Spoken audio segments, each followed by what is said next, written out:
Welcome. I was just thinking about last Monday in Michigan, and we are so fortunate this Monday in Michigan.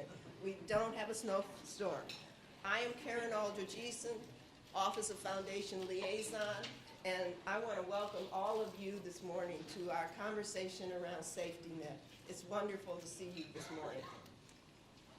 And I am doing this welcome not only on behalf of the Office of Foundation Liaison, but on behalf of the Council of Michigan Foundations as well. This is going to be a day of learning for all of us.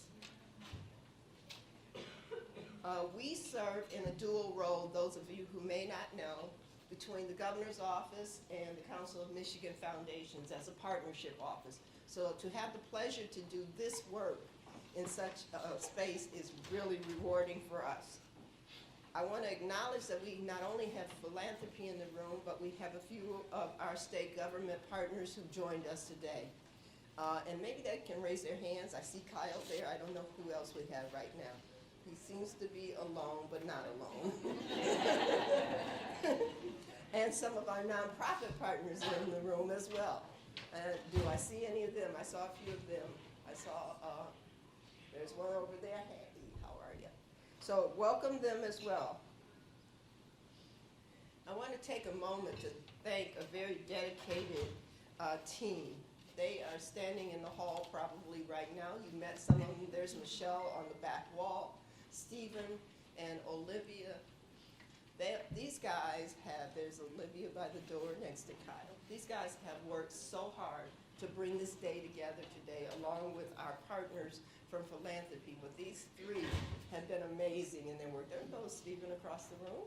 So thank you for all of your hard work. In addition to them, we've had two very patient foundation presidents who have worked with us. Carla Roberts from the Fremont Area Community Foundation, which you will hear from shortly, as well as Kate Levitt-Markell from the McGregor Fund in Detroit. So they have been our counsel, our guides throughout this process, and so we thank them as well. We began developing this project back in February, and we have had not only their support, but we've had the support of the Council of Michigan Foundation. And I want to take a moment just to acknowledge our president and CEO and ask if he has a few words he might want to say. Kyle Caldwell. Good morning, everyone. Good morning. All right, I'm going to let it slide, but later on we're going to have a talk about the enthusiasm. So, for those of you who don't know me, I'm Kyle Caldwell, President and CEO of the Council of Michigan Foundations, and our job is to really help expand your work in philanthropy. And one of the ways that we do that is through a robust engagement with our elected officials and policymakers. For the last 16, almost 17 years, we've been blessed with the opportunity to have staff members embedded within the governor's office, starting with Governor Granholm, into Governor Snyder, and now into Governor Whitmer's administration, to help build bridges between philanthropy's goals and interests and those of the executive. This body of work today comes as a result of some of those conversations where philanthropy has expressed an interest on issues that we like to explore and work through, and work in partnership with with state government, including the executive branch.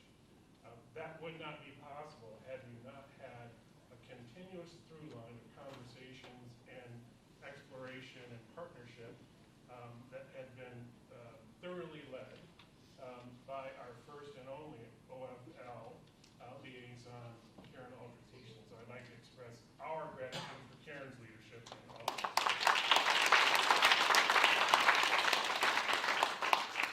It was written right on the back of my name badge. I think I got it all. Did you get it right? This is also, just real quickly, part of a body of work that CMF has launched at our annual conference just this last October, where we've led and invited our community of philanthropy to have discussions about what equity means to us in philanthropy. And there is no better way of thinking about this question than how how we think about those who are supported by our safety net programs and those who are struggling to stay within those safety net supports. So you are part of that conversation. We want you to think about equity. What does it mean? How do we explore it? What are the challenges? What are the opportunities? And we look forward to including that sort of feedback into our strategic planning process that launches this week. And will then culminate into both a celebration of how we think about equity, but also our articulation of our future as an organization in support of your work at our annual conference in Kalamazoo 2020.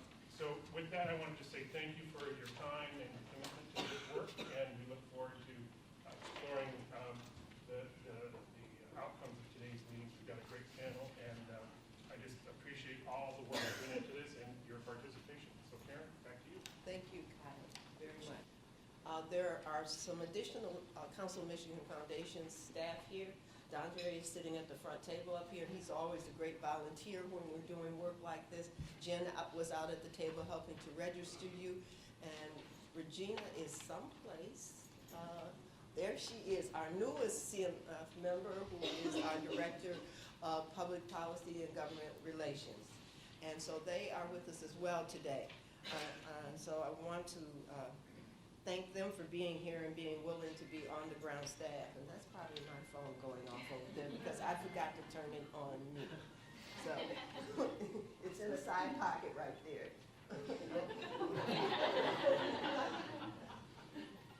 Great. You did that on purpose as a reminder, right? Yes, that's my reminder. That's my reminder. So I want to take just a final note to say, again, thank you to Carla and Kate. It's been a journey for us. I know the journey has been shorter for us than you, but thank you for the learning that we have gotten throughout this process. So we appreciate that. It was 10 months for us, but years for you, so that it's going to continue. So I want to express to you today that this is the start. This is not the finish. We are on the front end of this, and we hope to use it to get sort of on a similar level of understanding with all of our experts who are here today, and then begin to think about how do we make things better for the people we care about so much in Michigan, and so many of them you support financially. So that's the purpose of this. And as Kyle said, not losing sight of the equity question as we move forward. So at this point, I'm going to turn it over to, I believe, Carla first, who's going to take a moment, a few minutes to talk to you about why she is a part of this, and then she will turn it over to Kate. So thank you very much.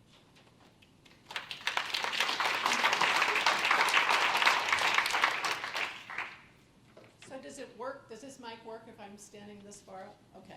It's a little strange, but I think I can make it. It makes it a little awkward. Yes. I am the American dream. I'm the granddaughter of an American Indian, illiterate sharecropper.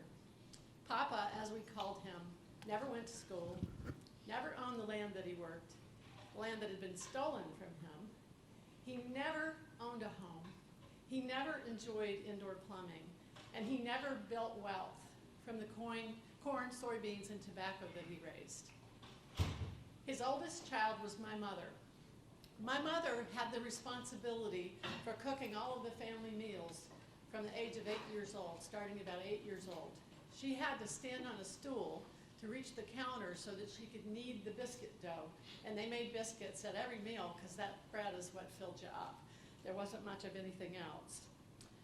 She became the surrogate mother for the children that came after her. And they came nearly every year. There were 12 of them in total. And she took care of the babies and then passed them off to the next sister as they came along. And she really only went to about 6th grade in school. She had to take care of her family responsibilities, so she had to stop going to school. But she was an avid reader her entire life. My mother read all the time, read all kinds of different things. And she taught us to read and to be interested in reading. And she took the fastest path out of poverty, marriage. Now she married up, but she didn't marry very far up. My father was from a lower middle class family. He also did not finish high school. He went to only about 8th grade. But together they made some really good decisions for their children. They moved to a zip code where we would go to the best possible public schools in the town that we lived in.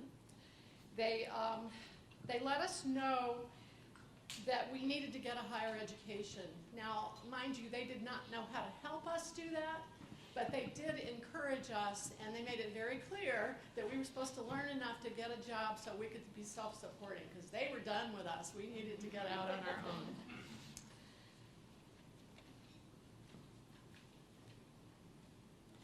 So there was absolutely nothing in my background that would predict that I would be standing before you today as the president and CEO of the Fremont Area Community Foundation, which is the 4th largest community foundation in Michigan. I am here because of the American dream.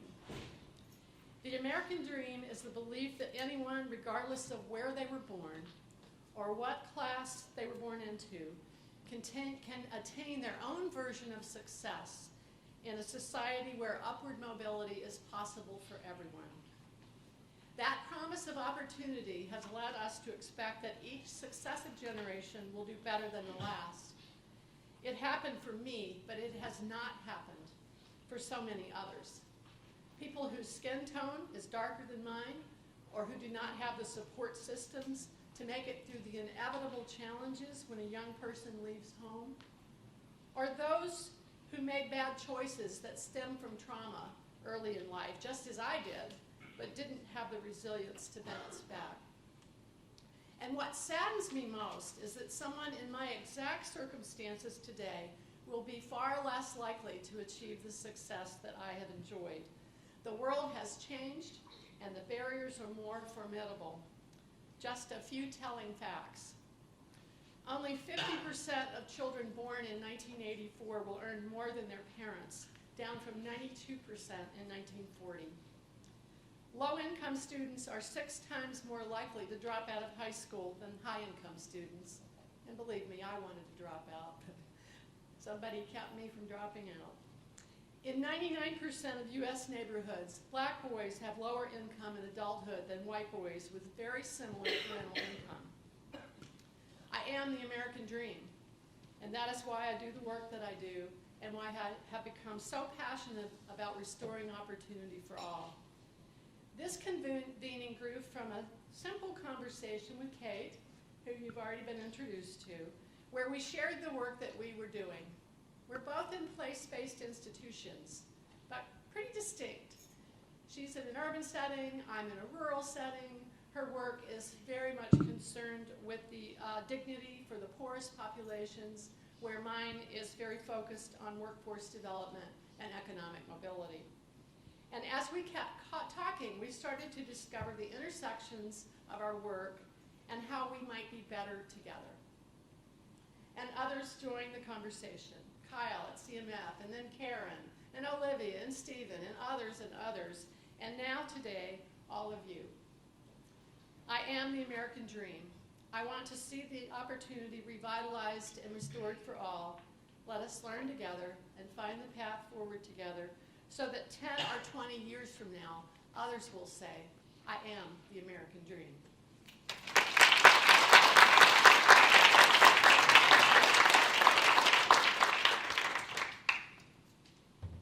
I'm going to figure out, can this come out? Yeah. I knew I was following Carla, so there was no point in preparing remarks. Carla's become a real inspiration for me. I've so enjoyed getting to know you through our conversations. All I want to say is that I think many of us in our own efforts locally to work with our nonprofit partners realize that the work we're trying to support is limited if we don't have the most robust social safety net that we can have. And it's quite clear that in Michigan, we don't have that. We don't have it for a lot of reasons, but a lot of those things can change. And I feel the biggest point of today is to understand what's the safety net we do have here? What are the decisions that have been made at the state level, the many decisions that have shaped some of our key federally funded entitlement programs? And how can new decisions be made so that those programs work better and more flexibly and in ways that are proven in other states? How can other decisions, new decisions be made so our social safety net here is more robust and more responsive to the conditions today that Carla so eloquently described? So I'm so grateful everybody came. We can't do this as individual foundations. We can only engage in this kind of a conversation if we all come together. Thanks so much for being here. I really look forward to this journey together. Thank you, Kate. Thanks, Carla. Okay, we're going to get on with our program here. Thanks again, everyone, for coming. It's so good to see all you familiar faces, especially those of you that I begged to come and make some time. So really appreciate that. But we're going to move right on with our first speaker. And from the speaker, we're going to move into a short panel and then into our morning sessions. Our first speaker, as you've heard from Kate and Carla, that we had a goal of leveling up our group, that when people learn together, some of the things you're going to know, some of the things you're not going to know. And so we beg for your patience for things that are repeat for you, but we wanted to give an overall sense of background.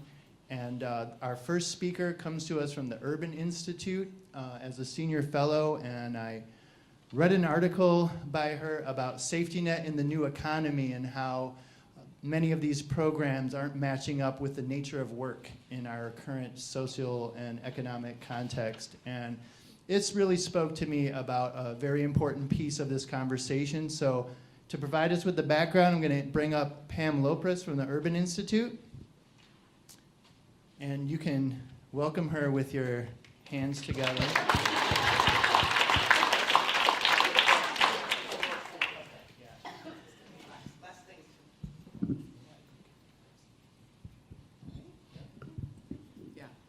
All right, can everybody hear me?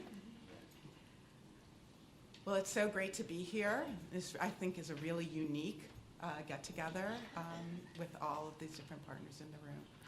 I really want to, as Stephen said, give a little bit of playing field leveling, but really, I think you're going to get so many details as the day goes on. I wanted to bring up some questions that we can think about, some basic facts that we can all know together, and then be able to hold those questions as you go through the day and try and find answers, begin to find answers. So, oops, maybe this isn't working. Let's just use this. So what is a safety net, right? There's many programs that we might consider as part of the safety net. We're going to talk about 3 of them today, but there's many others. One of the pieces of the safety net that we often talk about is means-tested programs, basically programs that you can only be eligible for under a certain income. And those are the ones I think that we're most familiar with. This is a picture that just shows us federal means testing expenditures. And the idea here is to just show there's been an evolution over time and that there's lots of different types of programs out there. We started in the 60s with the War on Poverty, which federalized and created new programs, and into the early 70s.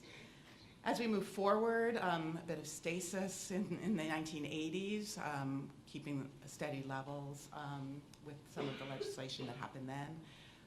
Then moving into the 1990s, many of you know about welfare reform in the 1996 law, but also in the early 90s, huge expansions in Medicaid eligibility and in the Earned Income Tax Credit, which is now one of the biggest sole programs in the safety net for individuals. It supplements earnings for individuals up to a certain level.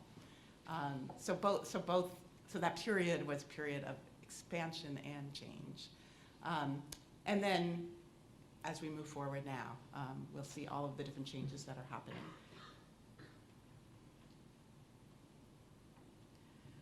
So what are the goals of the safety net? Well, this is a tricky slide to say. I think the goals are as many as there are different individuals who are concerned. But overall, if you look through the history of these programs and now, there really are these two goals that people seem to agree on: to meet people's basic needs and to help individuals and families move to greater self-sufficiency. I wouldn't say there's any agreement on what that is, and that's one of the questions to ponder. What are basic needs? Who should we serve to meet their basic needs? What target populations? Very different feelings. And what does self-sufficiency mean? And how are these programs helping people? So I put these goals as grand mission goals, but we need to think about when we go through what, for ourselves, for our own work, and for the policies, what are the goals? Today you'll talk much more about these three key safety net programs: SNAP, TANF, and CCDF.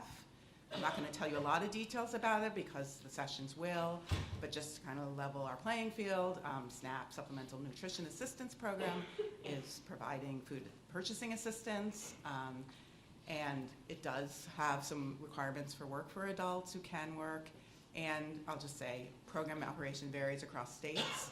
One of the key things we should know about all these programs is there is variation across states, and there are ability to do things in states that might differ from what other state choices have been made. TANF, Cash Assistance Program, also provides additional services, only available to families with children, of course, and has a recent history since 1996 of a lot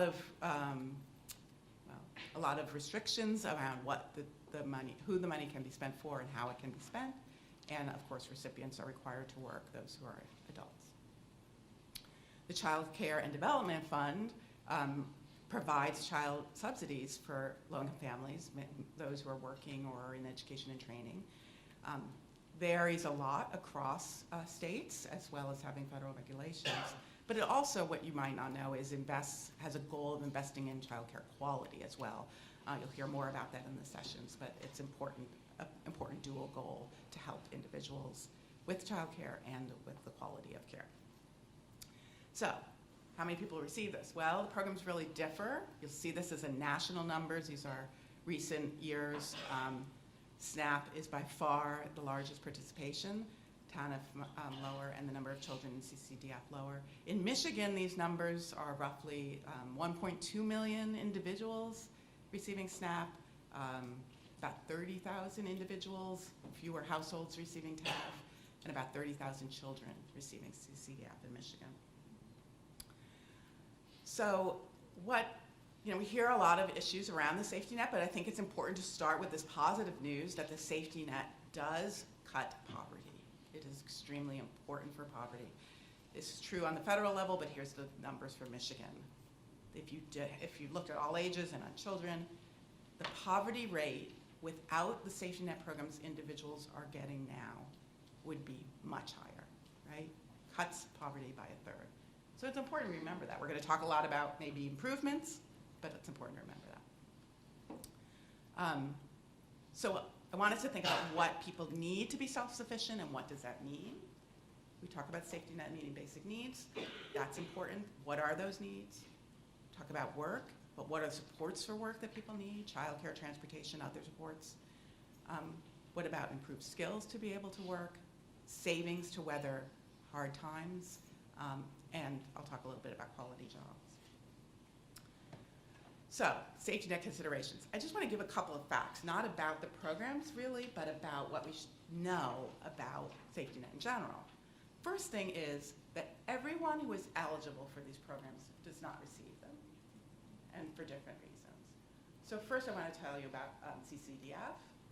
It's not an entitlement, meaning that there are families who are eligible for the child care subsidies, but there is not enough money for them to get that. This analysis done by the Urban Institute is just one way of showing that.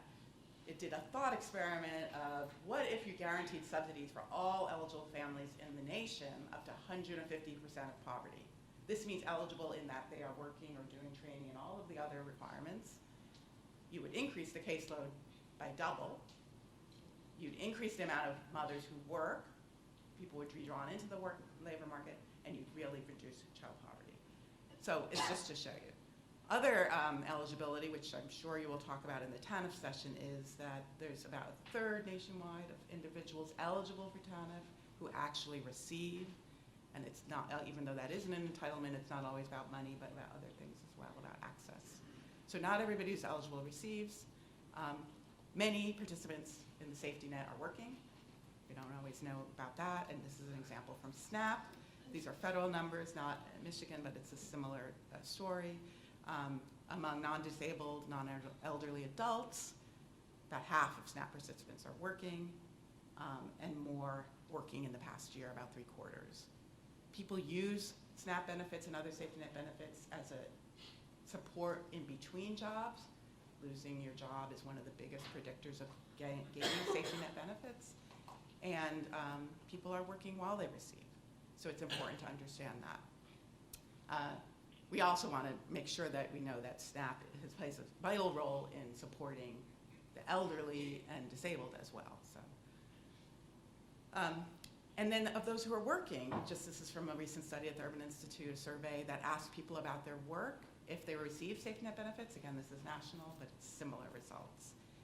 Work is, especially low-wage work that a lot of individuals receiving safety net benefits have, is unstable and has a lot of characteristics that make it difficult to maintain. This is just about hours, showing that people are working irregular hours, meaning not a stable shift, say to get childcare. Their hours, more than half hours work per week, that they're not sure what their hours are going to be, and about over a third are getting less than a week's notice of what their schedule is going to be. So this gives you an idea of what we say when we mean self-sufficiency in work, what is really going on in the lives of people in the safety net. Assets, just another thing to think about. When programs have to decide who's eligible, they have to think about assets, and there is a feeling that we need to think about how much people are saving and receiving these benefits. But assets are important, right? This study done at the Urban Institute shows that even a little bit of savings, as little as $250 to $750, reduce the rates of eviction, missed housing or utility payments, and receipt of public benefits after job loss. A little bit of savings, and it went up as the savings increased, these positive effects, but a little bit of savings can weather storms, and is important to think about. Another fact about safety nets is what you might hear of called the cliff. People are eligible for benefits in all of these programs up to, when their means tested, up to a certain amount of income, and at a certain time the benefits start to phase out or they end. So individuals can be earning, but then as they earn more, they may not see more take-home pay. Here's an example from a simulator we have, the net income change calculator, that shows in Michigan people making around the minimum wage. I think it's $9.35, maybe not $9.45 as I did here, but still, you see what individuals, their annual earnings, if they're working full-time in the middle, full-time at the minimum wage. If they work 20 hours, earnings less. But if they go up from full-time minimum wage to $13.45, so you get a raise of $4, which would be a huge increase in your earnings, you see that the blue line, individuals' earnings go up significantly, but their after-tax and benefits are relatively level. This is what we talk about, the phase-outs, where individuals can be earning more, but not take home a lot more because of the way benefits work. It's an important issue, but it's something to think about, especially if you're helping people improve their earnings, improve their jobs. So, as Stephen said, I've been working mainly in thinking about the future of labor markets. I'm a labor economist and trying to understand what this means for low-wage workers. So I wanted to say a few things about trends. I don't think any of these things are things you don't know, so I'm going to say them relatively quickly. Wages have stagnated. The bottom 20 percentile of earners in this country, you see that flat yellow line. Wages have been fairly flat. And we see some little increase in the last couple of years, but really very little when you're looking at the 20th percentile. benefits that most of us rely on from employers are just not there for a lot of low-wage workers. So when we talk about, oh, get a job, then you'll be okay, well, not if you're getting one of these lowest 25th percentile wage-paying jobs. Very many of them are lacking in benefits. 41% have paid leave. 36% have medical care benefits. 44% retirement benefits. This means, getting a job is not necessarily allowing you to access these benefits. Something important to know. And just the structure of work is changing. I think we all read about this in the paper constantly, and we all, I'm sure here in Michigan, are living it. There's just a lot of different types of changes. This kind of idea of on-call work, and that your hours are predictable. You're employed, but you're not quite sure how many hours you're going to get. You're a contract, a gig, or a temporary worker, a worker who is not actually defined as an employee of where they work. They're not covered by labor laws, minimum wage, hours laws, harassment, discrimination, safety laws. That's an important and an increasing area. And the automation of jobs. I don't have to tell Michigan about the automation of jobs and that issue, but it's really something that's important that we have to think about in terms of the work people will be doing in the future. So, questions to consider. And these are just some things I think that you can all think about as you go through the day. Are safety net programs meeting families' basic needs?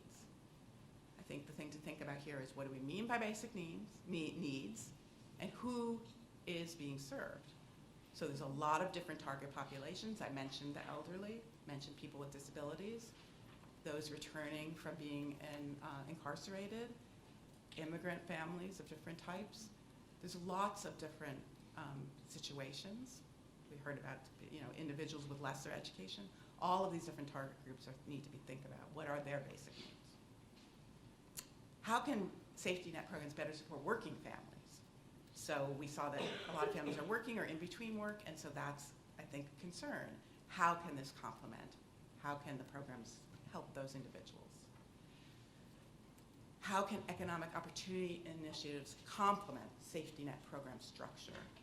So I work with a lot of programs that are trying to build economic mobility for low-wage workers, including not only getting a first entry job, but moving up in jobs, providing skill building and other ways for individuals to increase their earnings beyond the need.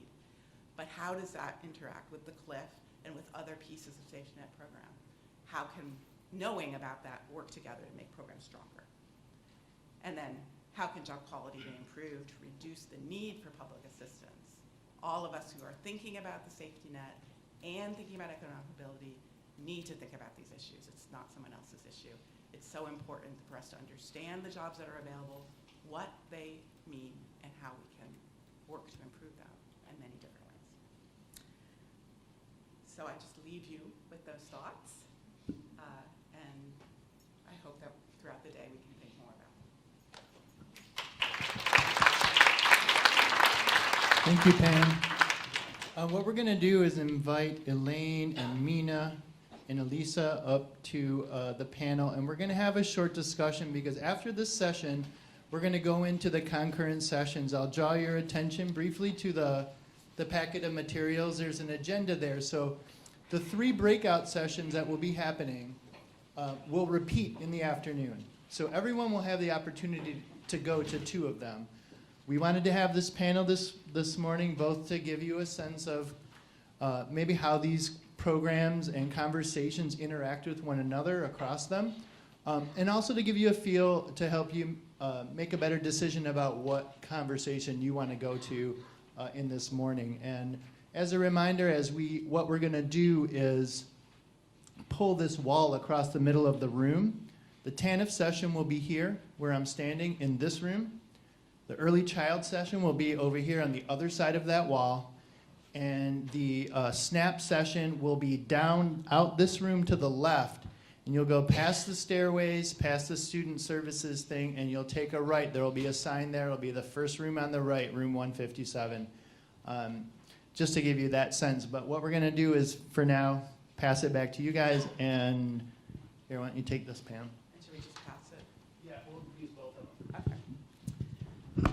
So we just wanted to have a little panel with some of our presenters for this afternoon. And really, I just want to start by letting each person take a minute or two to introduce themselves and tell us a little bit about the session, give us kind of some highlights, hopes for the discussion so people can help to understand which ones they should pick. Thank you. Hi, good morning, everybody. My name is Mina Hong. I'm a Senior Policy Manager with the Ounce of Prevention Fund.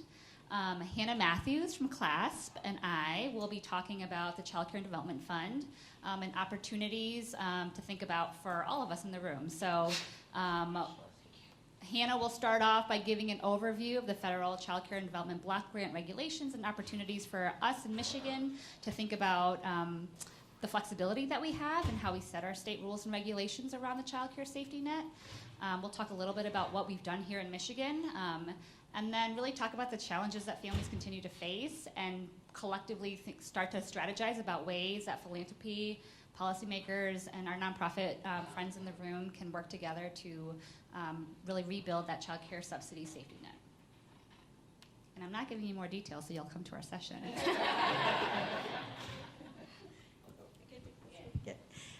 Good morning, I'm Elaine Waxman. I'm also with the Urban Institute. I do a lot of work around food security, nutrition, intersection of basic needs and other social determinants of health. And this morning, Ellen Bollinger and Ellen is with FRAC, and I will be talking about SNAP. And we will talk a little bit about all of the emerging research that really helps us understand the ways that SNAP has positive impacts on things that might really surprise us and that intersect with other things that we care about. We'll also talk a little bit about some of the, you've made a lot of really good choices in Michigan around SNAP, and one in particular, very recent improvement in assets that's gonna, I think, really pay off, literally. And but we'll also talk about some threats, both nationally and some maybe populations that are not as well served as could be. Thank you all. It's a pleasure to be here. My name is Elisa Minoff, and I'm at the Center for the Study of Social Policy. And I will be talking with my colleague Ashley Burnside from the Center on Budget about TANF. And we're going to be walking through sort of the basics, give you a one-on-one on TANF, and also talk about what we think the opportunities are out there for the state, as well as for philanthropy and working with the state to improve our system of cash assistance. I just want to step back for it and just take 1 minute here to really echo, I think, a larger point that Pam raised in her overview. And that is that really over the last 2.5 decades, we've seen a really sort of fundamental reorientation of our social policy towards supporting work. And I think that orientation has shaped each of the programs that we're talking about today, right? And arguably none more than TANF. But as we've seen this sort of reorientation towards work, I think we've lost sight of one of the underlying goals of these programs, and that is to support families. And I think that we can be doing a lot more to support families with meeting their basic needs, specifically with cash assistance, right? So when you saw that slide that Pam put up there of the safety net over time, that middle sort of bar was cash assistance. And that's actually grown over time, but that's not because of what we're seeing happen with TANF, right? And across the country, TANF is largely failing to provide cash assistance to most families who need it. And that's true, of course, here in Michigan. The cash assistance bar on that slide is getting bigger because of the Earned Income Tax Credit and the Child Tax Credit. And those are tied to work. They phase in as earnings grow. So they don't really support people who are in and out of work, who have the lowest earnings. And so there are huge gaps that are left by some of the really important sort of policy developments that we've seen over the course of the last couple decades. And so I think in each of these programs, there's a lot that can be done to try and fill those gaps. And I think critically with TANF, there's a lot of room, right, to grow. There's a lot of room for improvement here. So we'll be talking sort of big picture about where those areas of and sort of those parts where those pieces where there action can be taken now, and also really can be sort of set the groundwork for the future and thinking about how do we make these programs sustainable, especially in the next recession. So those are all things we'll be talking about. Great. Well, following up on that, since you brought that up, do you want to add anything kind of big picture about what people should know about recipients of the programs, what are gaps or how they are helping individuals?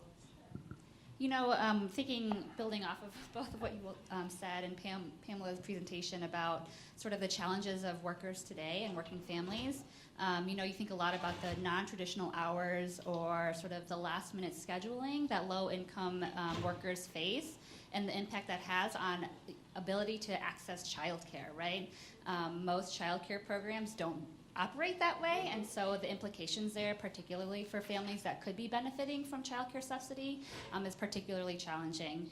I think also similarly here in Michigan, right, we have sort of decimated our childcare subsidy program over the last 20 years, and we're just starting to make some small improvements based on federal requirements, but it's really still, we've done a very good job of decimating it, and now it's really, really hard to build it back up, and so families have a lot of perceptions about the program or don't even know about the program that should be accessing it. So I think those are some things we'll be touching on. And you know, the other thing I would add to it too is just, you know, given the current political discourse and thinking about even just the application to apply for some of these programs, food assistance, cash assistance, childcare assistance, for families across Michigan, it's really, there's a trust issue. If you think about also our immigrant populations, there's a trust issue there, and Latino families are the least likely to be accessing childcare subsidies, so lots of equity issues built in there as well. So a couple of things maybe that are useful to remember about SNAP. You showed the slide about how many people often are working or just coming in or out of work with SNAP. But we also need to remember that about 2/3 of all people on SNAP are either seniors, persons living with disabilities, or children. So without a robust SNAP program, there are lots of folks out there who will not be in the labor force, but are all groups that we really care about. So it's important to remember when we turn our attention towards supporting work, we can't look away from the broader population. The other thing I would say about SNAP that's helpful to keep in mind is that food insecurity, we have to talk about like it's a social welfare problem, but it's a public health problem. Food insecurity is associated with higher rates of diabetes. It's associated with more hospitalizations in children. If you are food insecure as a senior, your activities of daily living put you 14 years older than someone who is not food insecure. So when we invest in SNAP, we're investing in health. And we're increasingly understanding that that means lower health expenditures in other programs like Medicaid and Medicare. So it's great that you're talking about multiple programs today. You can only squeeze so many in one day's conversation, but all of these things intersect and interact. And we're all guilty of being in our particular spot of expertise and not realizing the ways in which they domino through each other and the ways that the safety net, if robust, as Stephen mentioned, can support our larger objectives. And we sometimes, the discourse becomes as if it's a burden, something to be reduced. And I would argue that actually a robust safety net gets you farther towards the finish line of the bigger objectives that you have for your communities. Did you want to add? There's just one point I want to add in on the sort of gaps question, and we'll get into this a lot more in our session on TANF. But when we talk about TANF in this context, we're like, I'm talking about cash assistance, right? But TANF actually does a ton more than that because it's a block grant to states, and Michigan and states across the country use that federal money to do all sorts of things totally unrelated to providing cash assistance to families, right? So there are a lot of reasons why both because of the way TANF is structured as a block grant and the way it's been implemented by states, that the reasons why that it's providing less cash to families, and we'll get into those sort of technical reasons in our session. But there is, I think, right, underlying all those policy decisions, this issue of the sort of a fundamental failure to value families, and I think it's important to sort of just confront that that failure to really to value families is driven by myths that we all hold and we've sort of inherited about people who are served by these programs, right? There's myths about that parents can't manage cash, that parents don't really want to work, that they're lazy, and that's fundamentally the problem, right? And these myths are really, and when we're talking about cash assistance, when we're talking about TANF, they're myths about African Americans, and so there's sort of this legacy of the sort of really difficult conversations about race that have shaped these programs, and I think we need to confront that sort of history in order to recognize sort of where we are today, and so we can move forward and really promote equity in each of these programs. So that's a great point. I think you're really hitting on some of these top-level things. Things should be in our mind. We'll talk about the details, but also this history. I just wonder if there's, as a last question,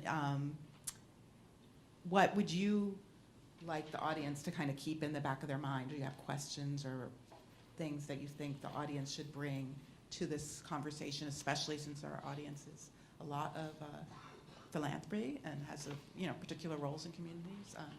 Is there things that you think they should bring to the conversation, to the learning?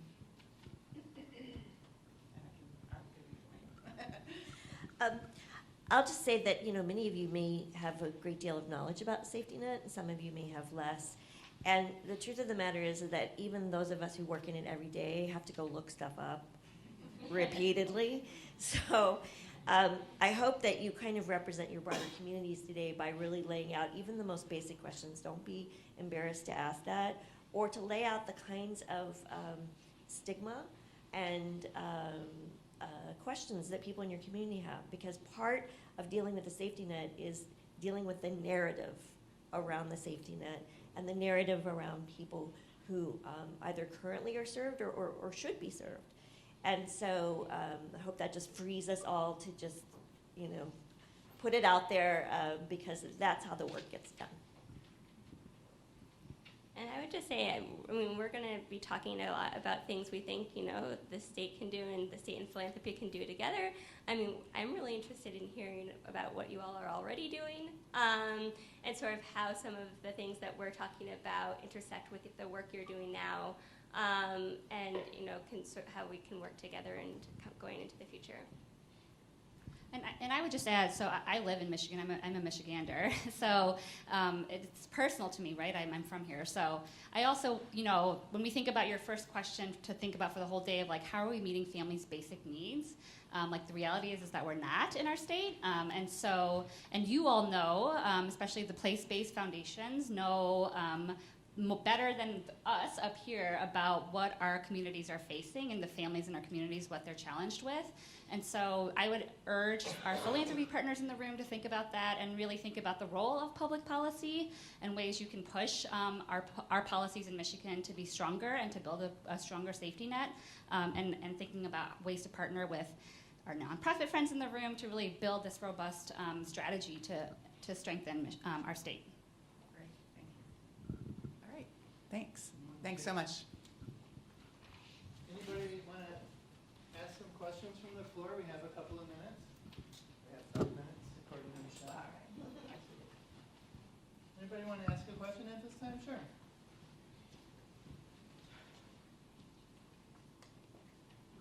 Thank you. Tiffany Blackman, Battle Creek Community Foundation. One of the myths or stigmas that I heard from the TANF side is the usage, which I would also say in community it's abuse of the system from African American. And I would like to know a little bit about the percentage, because that's to me, that directly defeats any type of myth or stigma. So the percentage of minorities utilizing TANF at this time versus others.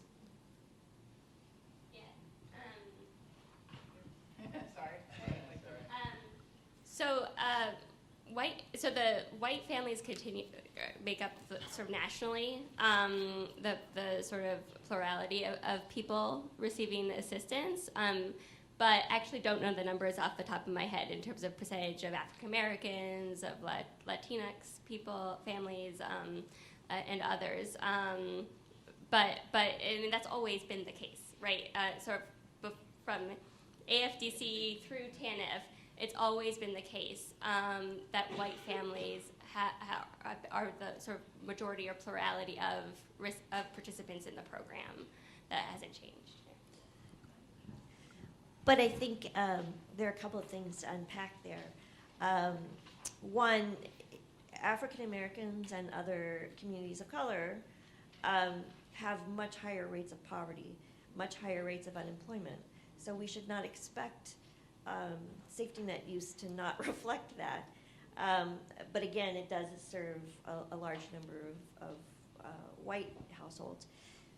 When welfare reform was being pushed in '96, the New Republic, which is not Mother Jones, but it's not the most right-leaning publication either, put forward the cover of its magazine that I teach a course on the history of social welfare policy in the U.S., and I show it to my students every year, and they're always really stunned. But this was an actual picture, and it said something like, reform welfare now. And the cover photo was an African-American woman smoking a cigarette, looking away from her child, holding a baby, of course, cigarette right in front of the baby. And the baby was shot in such a way that it was kind of looking out plaintively at the viewer. It was one of the most ugly, racist, and stigmatizing images ever. And that, frankly, is reflective of what has happened since, time immemorial, but particularly the very racialized narrative that started in the 60s and has carried forward. And so you can't really talk about the safety net narrative without unpacking structural racism in this country and the ways that people leverage racist narratives to put down the safety net. But that being said, back when the safety net was mostly white, right, and these narratives about poor people were always with us, right, in the 1800s, the laziness and so on. There's also a really great article called When Affirmative Action Was White by Ira Katz-Nelson, which talks about the fact that, frankly, the safety net in this country largely benefits middle and upper middle class people and mostly white people. And it's things like the mortgage interest deduction, right? Or it's the way that Social Security is the single biggest anti-poverty program that we have. So we don't think of those things as the safety net, but in fact, they're all a part of it. And broadening that out, I think a lot of people just don't even realize that, for example, in the GI Bill, even though theoretically white and black veterans were, had equal opportunity, things like the way the federal government redlined the granting of mortgages meant that most black veterans never got those opportunities. So people act as if those kinds of things happened way in the past. They've happened at every stage of the safety net, and they happen today. Thank you. The reason why I ask is I feel like in order to start destigmatizing, we need to start telling the true narrative and showing that. So the photo that you talked about, we can't show photos like that. We need to show, by and large, that Caucasians are benefiting from our welfare systems. You know what I mean? Not just blacks. And so for me, it's important to hear statistics. It's important for us to show those statistics in our communities so that we can destigmatize what people are feeling. Because although I think I was in AmeriCorps Vista at training, and I heard for the first time, like, you might feel like as a black woman, your folks are mostly in poverty, right? But technically, white people are mostly in poverty because they're most of the U.S. And I'm like, oh, that makes sense. Like, okay, kind of thing. And it's exactly what you're saying, but still today, and I think that was, what, 10, 11 years ago? Still today, there's so much around, really, hey, so guess who's using up all the SNAP benefits? Guess who's using all the TANF benefits? No, it's not the case, but percentage-wise, as Black community, we're definitely more susceptible to being in poverty versus a white person. But we just need to start changing that narrative for sure.